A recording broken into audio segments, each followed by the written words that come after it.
Good morning, welcome back to my channel. আশা করি তোমরা সবাই খুব ভালো আছো, যে যেখান থেকে আমাকে দেখছো। আর আমি তো বেশ ভালো আছি। ঠান্ডাটা মনে হচ্ছে আগের থেকে একটু কমেছে, তাই সকালবেলা ঘুম থেকে উঠতে কিন্তু কষ্ট হচ্ছে না, যেটা মাঝখানে খুব হচ্ছিল। সকাল 8টা বাজে এখন। আমি ডাস্টিং এর কাজে ব্যস্ত হয়ে পড়েছি। আজকে আমার দিদির ছুটি, তাই সকালবেলা ঘুম থেকে উঠেই আমাকে তাড়াতাড়ি সব কাজ কমপ্লিট করতে হচ্ছে। তবে ডাস্টিং কিন্তু আমার বাড়িতে দুবার হয়, একবার সকালবেলা দিদি করে আর একবার সন্ধেবেলা আমি করি। যেহেতু রাস্তার উপর বাড়ি আর কালো ফার্নিচার, তাই ডাস্টিং আমাকে দুবেলাই করতে হয়। তা না হলে ফার্নিচারের ওপর একটা সাদা ধুলোর লেয়ার পড়ে যায়, দেখতে খুব বাজে লাগে। তাই সকালবেলা প্রত্যেক দিনই দিদি করে আর বিকেলবেলা আমি করি, এটা আমাকে করতেই হয়।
এই দেখো, আজকে সকালবেলা বাইরে থেকে তো ডাস্টবিন আনাই হয়নি, তাই এখন দরজা খুলে বা ডাস্টবিনটা নিয়ে সোজা কিচেনে চলে যাচ্ছি ডাস্টবিনটা রাখতে। সকাল থেকে সত্যি আমি ভুলে গিয়েছিলাম ডাস্টবিন ঘরে রাখতে হবে। ডাস্টবিনের কাজ কমপ্লিট হয়ে গেছে। এবার বাসি জামা কাপড় লন্ড্রি বাস্কেটে রেখে এখন আমি ঘর ঝাড় দেব। ঘর ঝাড় দিয়ে ঘর মুছবো, তারপর ব্রেকফাস্ট বানানোর জন্য সোজা চলে যাব কিচেনে। জানি না আজকে ব্রেকফাস্টে কি বানাবো, এখনো কিছু ঠিক করিনি। ওদেরকে জিজ্ঞেস করব, ওরা যেটা বলবে সেটাই বানিয়ে দেব। আর আজকে পার্থ একটু হেভি ব্রেকফাস্ট করে বেরোবে, কারণ ওকে আজকে একটু বেরোতে হবে ওর নিজের কাজে। আর ওর নিজের কাজ বলতে আজকে ওর ইনভিটেশন আছে অফিসে, তার জন্য সকালবেলা একটু বেশি ভারী ব্রেকফাস্ট ওকে করিয়ে দেবো, কারণ কখন ও লাঞ্চ করবে সেটা তো ঠিক নেই। ঘরের ক্লিনিং এর কাজ সব কমপ্লিট করে এখন সোজা চলে এসেছি কিচেনে। কিচেন ন্যাপকিনগুলো আজকে আমি গরম জলে সার্ফ দিয়ে ফুটিয়ে নিচ্ছি এখন, কারণ দুদিন এত ব্যস্ত ছিলাম যে এই কাজটা আমার করা হয়নি। এদিকে কিচেন ন্যাপকিনগুলো গরম জলে সার্ফে ফোটাচ্ছি, আর একদিকে আমি আমার ব্রেকফাস্টে আজকে মুড়ি খাবো, আর তার জন্য মুড়ি বার করে নিচ্ছি। মুড়ি, সেও মানে ঝুরি ভাজা আর চা।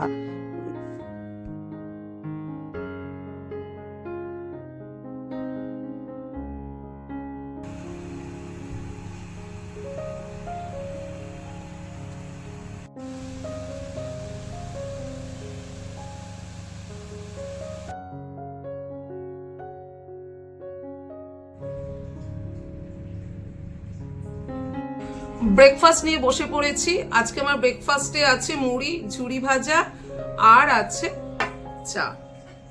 ব্রেকফাস্ট করে সোজা কিচেনে চলে যাব রান্না করতে। যেহেতু সকাল আজকে দিদি আসেনি, তাই সকালে সব কাজ কমপ্লিট করে এখন ব্রেকফাস্ট খেয়ে তারপরে কিচেনে চলে যাব রান্না করতে। আর হ্যাঁ, রান্না করার আগে একটা কাজ বাকি আছে, সেটা হলো কিচেন ন্যাপকিনগুলো আজকে গরম জলে সার্ফ দিয়ে ফুটিয়েছি, ওটা ক্লিন করে তারপরে ভাত বসাবো। আজকে সেরকম কিছু রান্না নেই, কারণ আমি আর তুতান আছি বাড়িতে। পার্থর ছুটি, আজকে তো সবই ছুটি, কিন্তু তবু পার্থ আজকে বাড়িতে নেই, কারণ ওর আজকে অফিসে নিমন্ত্রণ রয়েছে, তো তাই সেই নিমন্ত্রণ অ্যাটেন্ড করতে গেছে পার্থ। আমি আর তুতান তাই অল্প কিছু করে নেব, মা আর ছেলে। তার আগে কিচেন ন্যাপকিনটা কেচে নেব, কারণ কি বিয়ে বাড়ির জন্য কিচেন ন্যাপকিন দুদিন ধরে আমি একদম গরম জলে ফুটিয়ে ক্লিন করতে পারিনি। এমনি জলে ধুয়ে দিয়েছি, কিন্তু ক্লিন করা তো দরকার, কারণ হাইজিন মেনটেন করা খুব প্রয়োজন কিন্তু আমাদের সবার, বিশেষ করে কিচেন রিলেটেড জিনিসগুলো। তার জন্য কিচেন ন্যাপকিনগুলো আজকে গরম জলে ফোটালাম, ওগুলো কেচে তারপরে ভাত বসাবো। এখন ব্রেকফাস্ট করে নিই। ভাত বসিয়ে দিয়েছি আর কিচেন ন্যাপকিনগুলো সব ক্লিন করা হয়ে গেছে। এবার এগুলোকে ব্যালকনিতে শুকো দিয়ে দেবো।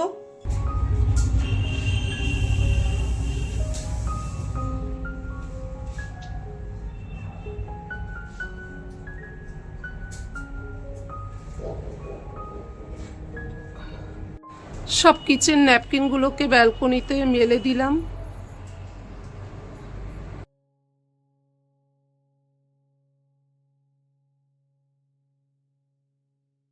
দুপুর 1:30 বাজে। তুতান এখন লাঞ্চ করতে বসবে, তার আগে ওকে একটা ডিমের পোচ করে দেব।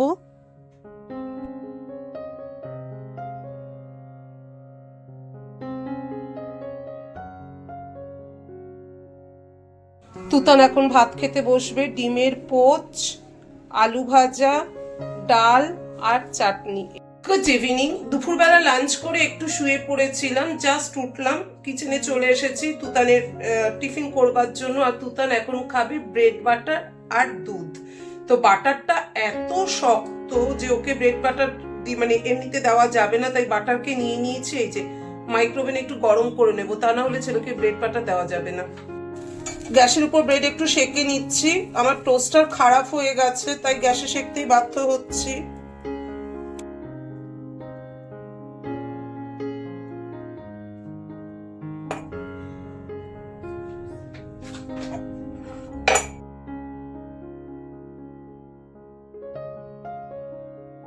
তুতানি টিফিন রেডি হয়ে গেছে, ব্রেড বাটার আর বর্নভিটা খাবে এখন তুতান।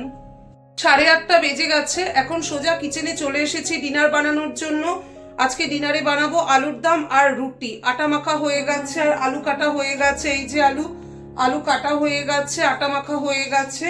আলুর দম করব, কিন্তু তার আগে আলুগুলোকে একটু মাইক্রোওভেনে বয়েল করে নেব। আর মাইক্রোওভেনে আলু বয়েল করলে না খেতে কিন্তু বেশ ভালো লাগে, কারণ আলুর মধ্যে না সে জল ভাবটা থাকে না। জলের মধ্যে আলু সিদ্ধ করলে খেয়ে একটা জল জল ভাব থাকে, কিন্তু মাইক্রোওভেনে সিদ্ধ করলে কি পুরো মানে সিদ্ধ হয়ে যায়, অথচ ড্রাই ড্রাই থাকে আলুটা, কিন্তু খেতে বেশি ভালো লাগে। তো মাইক্রোওভেনে আগে আলু সিদ্ধ করে নেব।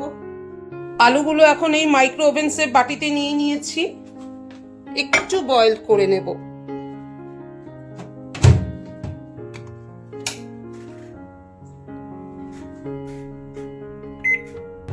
সাত মিনিট দিলাম, আলু বয়েল হয়ে যাবে।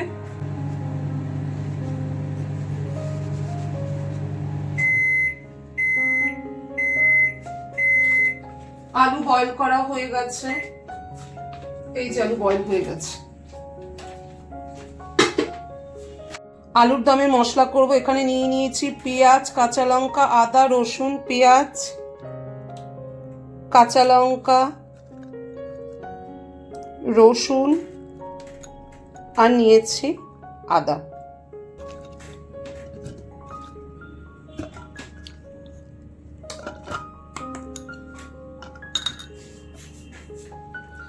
একটা টমেটো দিচ্ছি আর একটু টক দই দেব। আলুর দমে মশলা করা হয়ে গেল। গ্যাস অন করে কড়াই বসিয়ে দিয়েছি আর এই আলুর মধ্যে নিয়ে নিয়েছি নুন, হলুদ আর লঙ্কার গুঁড়ো। এবার ভালো করে মিক্স করে নেব। নুন, হলুদ, লঙ্কা গুঁড়ো দিয়ে আলু ভালো করে মিক্স করে নিলাম। এবার কড়াইতে তেল দিয়ে দেবো পরিমাণ মতো। কড়াইতে সর্ষের তেল দিচ্ছি পরিমাণ মতো।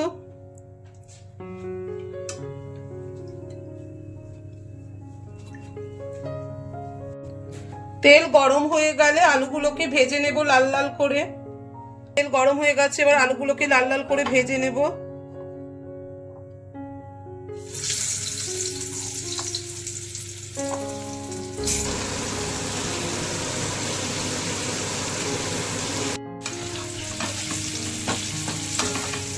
যে আলুগুলো ছোট ছোট সেগুলো ভাজা হয়ে গেছে, তো এগুলোকে আগে তুলে নিই।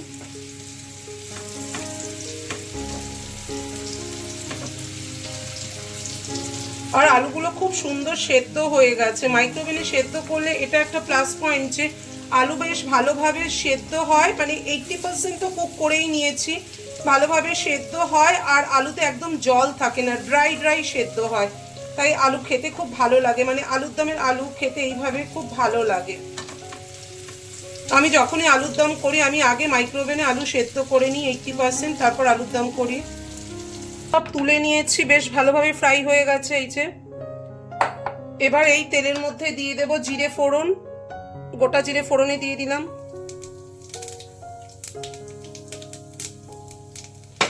এবার এর মধ্যে দেব এই বেটে রাখা মশলা। এই মশলার মধ্যে আছে নুন, হলুদ, জিরে গুঁড়ো, কাঁচা লঙ্কা, টমেটো, আদা, রসুন, পেঁয়াজ বাটা একসাথে সব বেটে নিয়েছি। এবার এই মশলাটা কড়াইতে দিয়ে দেব। মশলা ভালো করে কষিয়ে তেল বেরোতে শুরু করলে তখন ফ্যাটানো টক দই এর মধ্যে দিয়ে দেব।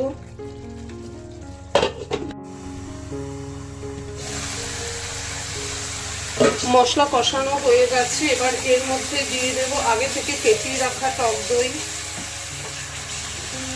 এবার টক দই দিয়ে দেব,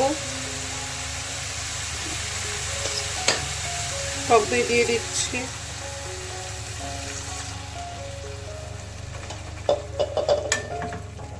টক দই দিয়ে এবার আরেকটু কষিয়ে নেব।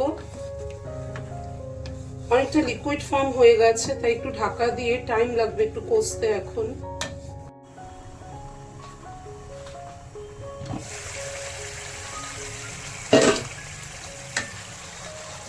মশলা ভালোভাবে কষানো হয়ে গেছে, এবার এর মধ্যে দিয়ে দেবো আলু।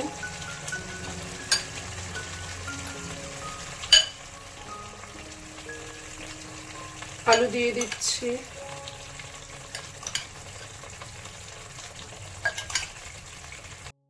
ভালো করে মিক্সড করে নিয়ে পরিমাণ মতো জল দেব। ফুটে উঠলে গরম মশলা গুঁড়ো দিয়ে নামিয়ে দেব।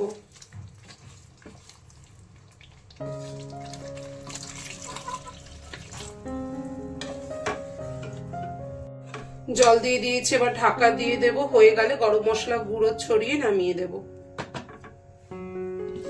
ঢাকা দিয়ে দিলাম।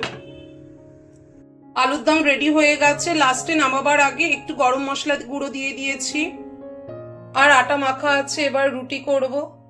অনেকটা রাত হয়েছে, আমাদের সবার ডিনার হয়ে গেছে। এবার আমি এডিট করব, তো তাহলে ব্লগটা আমি এখানেই শেষ করব।